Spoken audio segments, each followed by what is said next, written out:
Durante siglos, en el viejo mundo, existía una creencia que era inquebrantable, una de esas verdades absolutas que absolutamente nadie se molestaba en cuestionar. Ujú. La idea era súper simple, o sea, todos los cisnes eran blancos. Sin debate, vaya. Y, a ver, hay que reconocer que no era una tontería o una superstición sin más. Estaba respaldada por milenios de evidencia. Claro, empírica total. Exacto. Cada vez que, no sé, un biólogo o un campesino en Europa veía un cisne, pues confirmaba la regla. La base de datos era gigantesca y unánime. Millones de observaciones, generación tras generación, y todas apuntaban a la misma conclusión, innegable. Era tan seguro como que el sol sale por la mañana. Sí, sí. Pero bueno, entonces ocurre un viaje a Australia. Y allí un solo avistamiento, o sea, un único cisne negro, hizo pedazos esa verdad absoluta. Es que es fascinante, ¿eh? Toda esa montaña de evidencia acumulada durante miles de años quedó invalidada en un segundo, por un solo pájaro. Totalmente. Y esto nos lleva al corazón de nuestra inmersión a fondo de hoy. Hemos recopilado ensayos y notas sobre la obra del pensador Nassim Nicholas Taleb para explorar este concepto tan rompedor, el del cisne negro. Que es una ironía brillante de la historia, la verdad. Esa ave real y física se ha convertido en la metáfora perfecta de ese evento que consideramos completamente imposible. O sea, ese suceso que ni siquiera entra en nuestros esquemas mentales hasta que ocurre. Eso es, y cuando ocurre, altera el curso de la realidad por completo. La misión de este análisis no es enseñar a predecir lo impredecible. Es entender cómo la rareza y la incertidumbre extrema moldean el mundo que pisamos. Queremos dejar de ser víctimas de nuestra propia ilusión de certeza. Muy importante eso. Así que la pregunta que podemos lanzar al aire para quien nos escucha es, ¿cuántas de las certezas más sólidas que albergamos en la vida moderna podrían ser simplemente cisnes blancos que aún no se han puesto a prueba? Fíjate, para entender la profundidad de esta idea, primero hay que entender la lente a través de la cual Taleb ve el mundo, porque no estamos ante el típico académico. Claro, el típico que teoriza desde un despacho universitario súper seguro, ¿no? Exacto, no. Hablamos de alguien que fue operador de derivados financieros en Wall Street.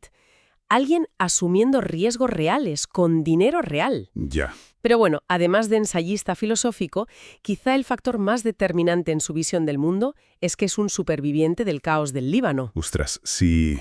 Al revisar las fuentes sobre su vida, esa historia personal me parece brutal y súper reveladora. Totalmente. El Líbano que él conoció en su infancia era, bueno, un auténtico paraíso de tolerancia en Oriente Medio, un lugar próspero, cosmopolita. Con una estabilidad que parecía eterna, vamos. Parecía inquebrantable. Y sin embargo, ese paraíso se evaporó literalmente de la noche a la mañana, cuando estalló la guerra civil en los 70. Es que todo lo que la sociedad consideraba permanente desapareció en cuestión de días, y esa experiencia tan visceral le enseñó a Taleb una lección clave. Que la historia no avanza a gatas. Eso es. No es un proceso gradual o predecible donde mañana es una copia del hoy. La historia da saltos bruscos y violentos. Quien ignora esos saltos, pues vive en una fantasía peligrosa. Vale, vamos a desglosar esto, porque mirando las fuentes me llama la atención que no cualquier cosa rara califica como uno de estos saltos. Claro, no todo lo raro es un cisne negro. O sea, ganar la lotería es rarísimo, o encontrarte un billete de 500 euros en la calle es una sorpresa tremenda, pero, a ver, no cambian la historia. Para nada. Hay una anatomía muy específica. ¿Qué convierte un evento extraordinario en un verdadero cisne negro? Pues el material de Taleb define una tríada muy clara. 3 características que son innegociables. La primera es la rareza extrema. En estadística lo llaman outlier. Un valor atípico, ¿no? Sí, un evento que habita totalmente fuera del ámbito de las expectativas regulares. Si analizas los datos del pasado, no hay absolutamente nada que apunte de forma convincente a que eso pueda ocurrir. O sea, un punto ciego total en el radar. Precisamente. La segunda característica es que tiene un impacto masivo. No es solo una anécdota. Cambia el mundo. Sus consecuencias son desproporcionadas, ya sea a nivel geopolítico, tecnológico o personal. Cambia las reglas del juego de forma irreversible. Vale. Rareza e impacto. ¿Y la tercera? La tercera, que creo que revela muchísimo sobre la fragilidad humana, es la predictibilidad retrospectiva. Ostras.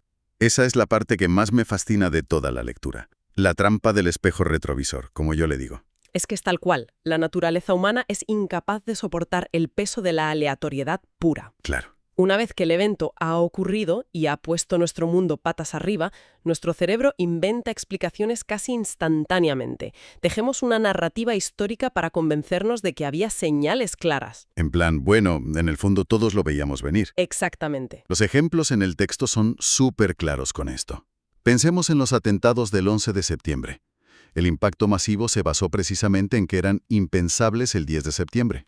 Claro, si el 10 de septiembre hubiera existido un riesgo concebible de que usaran aviones comerciales como misiles, Pues se habrían puesto cerraduras blindadas en las cabinas semanas antes, y el ataque simplemente no habría ocurrido. tal cual. Y fíjate que la expansión de Internet a nivel mundial, el colapso financiero de 2008 o la pandemia reciente siguen exactamente este mismo patrón. Y aquí es donde la cosa se pone interesante, porque hay que hacer una distinción vital. Solemos asociar instintivamente el cisne negro con algo destructivo, Sí, como guerras, catástrofes naturales, quiebras. pero los textos contemplan con igual peso los cisnes negros positivos, ¿verdad? Lo fascinante de este asunto es que la simetría es la clave. La teoría nos habla de descubrimientos científicos como la penicilina o el éxito arrollador de un libro como Harry Potter. O una inversión en una empresa de garaje que de repente se convierte en Google y transforma una industria entera. Exacto. En los cisnes negros positivos, la incertidumbre puede pagar unos dividendos enormes y exponenciales, mientras que en los negativos, la incertidumbre destruye a una velocidad pasmosa. Vale, pero a ver, esto plantea un problema gigante. Si estos eventos extremos son los que de verdad dirigen el curso de la historia, ¿por qué nuestros modelos predictivos fallan miserablemente? Ujú. Hoy en día tenemos superordenadores, inteligencia artificial. No puede ser falta de datos. Los gobiernos tienen más datos hoy que en toda la historia de la humanidad. Es que no es una falta de datos, es un fallo estructural en cómo procesamos esos datos. Las fuentes nos llevan a lo que en filosofía se conoce como el problema del conocimiento inductivo. Ah, sí, el filósofo escocés David Hume. El mismo. Y si retrocedemos más a sexto empírico en la antigüedad, es el error fatal de la generalización. A partir de observar algo repetidamente, ¿no? Eso es. El ser humano confunde constantemente la afirmación de que no hay evidencia de que existan cisnes negros con la afirmación de que hay evidencia de que no existen cisnes negros. Madre mía, parece un simple juego de palabras, pero la distancia entre no lo he visto nunca y es imposible que exista es un abismo mortal. Totalmente. Y la obra lo ilustra de forma magistral con la famosa parábola del pavo. Ay, la del pavo es buenísima. Imaginemos un pavo en una granja. El primer día de su vida, el granjero se acerca y le da de comer. El pavo, que es un riguroso estadístico, anota el dato. Y el segundo día, pues lo mismo. Pasan 100 días, pasan 1000 días. Cada día que amanece, el pavo acumula más evidencia estadística. Crea un gráfico impecable que demuestra, sin lugar a dudas, que la raza humana es benevolente y vela por su bienestar. Es más, según los modelos predictivos del pavo, su nivel de riesgo disminuye cada día que pasa. Su confianza está en el punto máximo el día 1000. Se siente más seguro que nunca. Exacto. Y entonces llega el día 1001, que casualmente es el miércoles antes del Día de Acción de Gracias. ¡Auch! Y ese día ocurre un evento que no estaba en ninguno de sus modelos históricos y que le obliga a revisar drásticamente sus creencias, por decirlo suavemente. Es que todo su conocimiento acumulado, basado en un análisis meticuloso del pasado, no solo era inútil, era activamente peligroso porque le dio una falsa sensación de seguridad. Si llevamos esto a la actualidad, es que da miedo. ¿En qué aspectos de la vida cotidiana somos exactamente como ese pavo? Uf, en muchísimos. Piensa en el desarrollo de una carrera profesional. Un empleado que lleva 5 años recibiendo evaluaciones perfectas, bonos anuales y se compra una casa asumiendo que su sueldo es una ley de la física. Y el día 1001, un algoritmo de inteligencia artificial hace que su departamento entero sea redundante en una tarde y a la calle. Ese empleado era un pavo. Es una analogía perfecta. Lo vemos en la economía constantemente. Una empresa lleva años con beneficios estables o el mercado inmobiliario lleva una década subiendo sin parar. Y la sociedad asume ciegamente que una racha de días tranquilos garantiza un futuro idéntico. Con una ausencia permanente de riesgo. Vale, pero ¿por qué caemos en esta trampa? Si la historia está llena de imperios caídos y crisis sorpresa, tiene que haber algo en nuestra plomería biológica que nos impida ver el abismo que tenemos delante. Pues lo hay. Taleb lo denomina la falacia narrativa. A nivel biológico y evolutivo, al cerebro humano le resulta insoportable procesar la aleatoriedad abstracta. O sea, odiamos el caos. Lo odiamos. El mundo real es un lugar caótico bombardeándonos con trillones de detalles sin sentido a la vez. Si percibiéramos el mundo en su estado puro de caos, nos paralizaríamos. ¿Seríamos incapaces de sobrevivir? Claro. Así que nuestro cerebro evolucionó para actuar como una máquina de compresión de datos. Filtra los hechos, descarta la inmensa mayoría que considera ruido y con los pocos puntos que quedan, Teje una historia. teje una historia lineal, coherente y de causa y efecto. Espera. Entonces estamos diciendo que una parte de nuestro cerebro actúa literalmente como un editor de prensa sensacionalista, inventando historias para que el mundo parezca ordenado. Total y absolutamente. De hecho, las fuentes mencionan un experimento fascinante en neurociencia llevado a cabo por el investigador Alan Snyder. Ah, sí, lo leí. Demuestra exactamente cómo funciona este mecanismo. Snyder utilizó estimulación magnética para inhibir temporalmente el hemisferio izquierdo del cerebro de varios sujetos. Que es la parte del cerebro encargada de la lógica, el lenguaje y de imponer significado a las cosas, ¿no? Exactamente, es nuestra máquina narrativa. Pues lo increíble del experimento fue que, al apagar esa necesidad de dar significado, los sujetos empezaron a dibujar de forma muchísimo más realista. ¡Qué fuerte! Cuando intentaban dibujar un caballo en estado normal, dibujaban la idea preconcebida y simplificada de un caballo. Como el dibujo de un niño, digamos. Eso es. Pero con el hemisferio izquierdo inhibido, dejaban de imponer prejuicios y dibujaban las sombras y proporciones reales que estaban viendo con sus propios ojos. Se liberaban de la necesidad de contar la historia visual. Ostras, eso lo explica todo. Explica por qué construimos historias falsas para sentirnos seguros. Y esa necesidad compulsiva de narrativa nos lleva directamente a lo que el autor describe como la arrogancia epistémica. Ujú. Y a esa figura tan trágica del traje vacío. Uy, el traje vacío es el epítome de esta ceguera.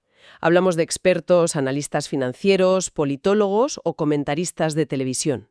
Siempre con corbata. Con títulos superimpresionantes y hablando con una seguridad pasmosa. Pero los estudios muestran que, cuando revisas su historial real de predicciones a largo plazo, sus aciertos no superan estadísticamente a los de un ciudadano medio que simplemente adivine al azar. O sea que no saben más que nosotros. Su verdadero talento no es predecir el futuro, es construir narrativas impecables sobre el pasado. Claro, aparecen en la tele al día siguiente de un colapso financiero, explicando con total seguridad por qué las señales eran evidentes y el colapso era inevitable. Es un autoengaño colectivo brutal. Completamente. Y esto conecta con una paradoja sobre el consumo de información que, la verdad, me voló la cabeza al prepararme para este episodio. Bueno, para este análisis. A ver, cuéntame. Solemos pensar que cuantas más noticias consumimos, mejor entendemos el mundo, ¿verdad? Pues la obra argumenta que la sobreinformación diaria, de hecho, nos hace más tontos frente a los grandes riesgos. Tan vulnerables, porque calibramos nuestros modelos de riesgo basándonos en trivialidades. Entonces, ¿qué significa todo esto? Si la mente es una máquina de explicaciones diseñada para ocultar la aleatoriedad, y los expertos son trajes vacíos, y la evidencia histórica es la trampa del pavo. Ya sé por dónde vas. Suena a un nihilismo absoluto, que se supone que debemos hacer. ¿Nos rendimos y nos escondemos en un búnker? No. Esa es la reacción instintiva. Pero la lección fundamental de esta inversión profunda no es aprender a predecir cisnes negros. Porque es imposible. Es que el libro argumenta que eso es estructuralmente imposible. Utilizan una analogía muy buena con la física, el problema de los tres cuerpos. En la mecánica clásica, si tienes dos cuerpos, como un planeta y su luna, sus interacciones son predecibles. Puedes calcular las órbitas y tal. Eso es. Pero si introduces un tercer cuerpo, gravitacional, por minúsculo que sea, las ecuaciones se vuelven no lineales. Cualquier predicción a largo plazo es matemáticamente imposible. Y el mundo humano no es de tres cuerpos. Son miles de millones de mentes interactuando, cometiendo errores. Exacto. Así que el objetivo es dejar de gastar energía intentando predecir lo impredecible. Tenemos que cambiar nuestra forma de relacionarnos con la incertidumbre para mitigar el daño. Vale, abandonar la bola de cristal. ¿Cuál es la estrategia práctica entonces? Aquí entramos en la solución propuesta en los textos, que es la estrategia de la altera, o la Barbell Strategy. Como una barra de pesas de gimnasio. Exactamente. Piensa en una barra con muchísimo peso acumulado en los dos extremos y absolutamente nada en el medio. La idea es huir a toda costa del riesgo medio. Pero a ver, siempre nos han enseñado que la diversificación moderada, el riesgo medio, es lo más prudente. Porque ese riesgo medio es una ilusión. Está basado en esas estadísticas deficientes que asumen que el futuro es una curva de campana normal. Ya, y que ignoran los eventos extremos. Eso es. La estrategia propone dividir tu exposición en dos extremos radicales. Por un lado, ser hiperconservador con la gran mayoría de tus recursos, digamos, blindar el 85 o el 90% para evitar la ruina pase lo que pase. Frena ahí un momento. Vamos a llevarlo al mundo real. Si yo pongo el 90% de mis ahorros en activos ultraseguros, la inflación se va a comer mi poder adquisitivo año tras año. Es una muerte lenta.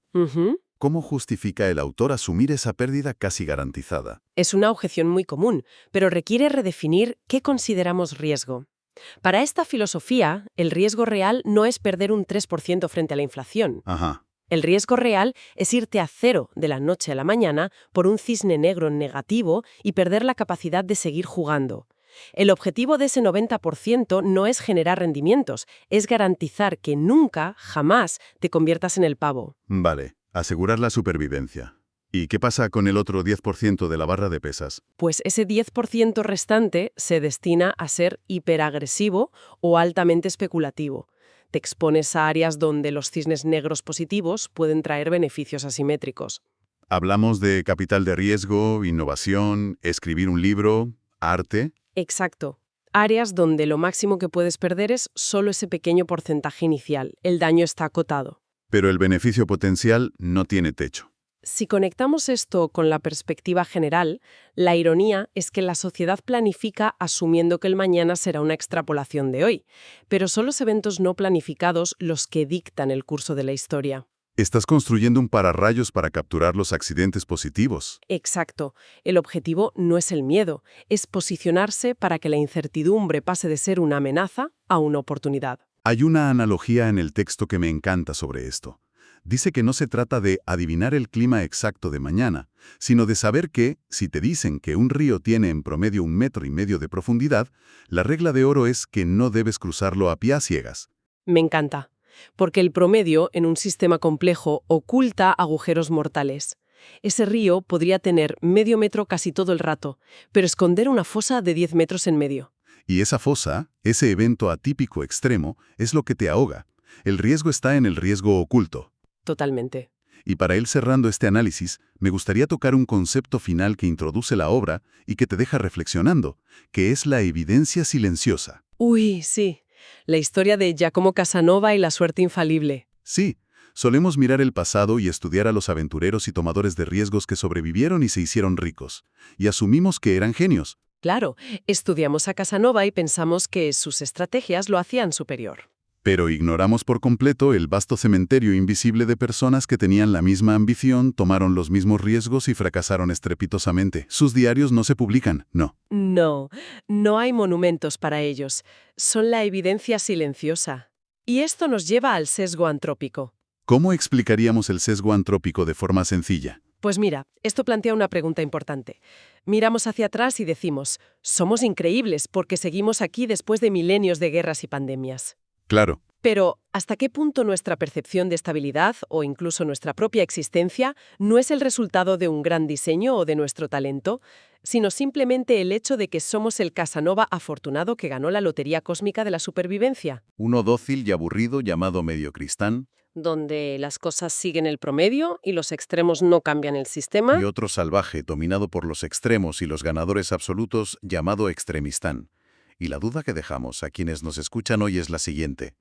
Revisando vuestras carreras, finanzas y relaciones, ¿en cuál de estos dos mundos opera realmente la vida moderna que lleváis? Es una pregunta para darle muchas vueltas, la verdad. Pues con esto terminamos nuestra inmersión a fondo de hoy. Gracias por acompañarnos en este viaje al corazón de la incertidumbre. Hasta la próxima. Hasta pronto.